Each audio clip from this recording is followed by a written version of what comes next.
national organization teaching the girls out there. So we put all the books in the back of the car.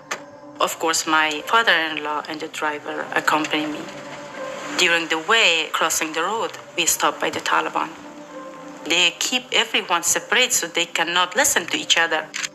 So I was the only woman sitting out there. All the trunks in back of our cars were full of the books. I was really sure that this time they will definitely kill me. This was 1999, when the Taliban first ruled Afghanistan.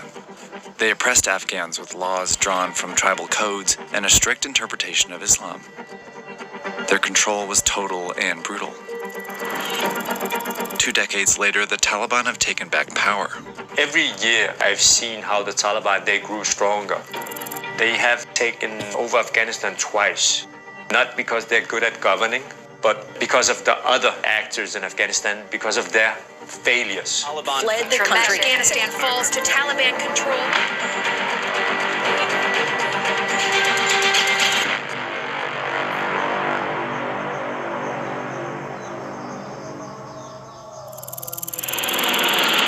Afghanistan. Soviet troops were everywhere throughout the capital and the country. Moscow claimed they were there because they'd been invited. That version of events found few believers elsewhere. In 1979, the Soviet Union invaded Afghanistan to back an ally, the new communist Afghan government. Together, they wanted to transform the country into a socialist state, but they faced resistance. The Afghan crisis won't be easily dismissed, and a glance at the map shows why. Afghanistan is a deeply divided country. At the time, only a small fraction of the population lived in a few major cities, including some who supported the government. But the majority of Afghans lived in rural areas, where people were generally poor, conservative, and very devoted to Islam and tribal traditions. For many, authority came from tribal leaders of their respective ethnic groups, not the government in Kabul. So when the communist Afghan government tried to enforce land reforms and abolish social codes, rural Afghans revolted.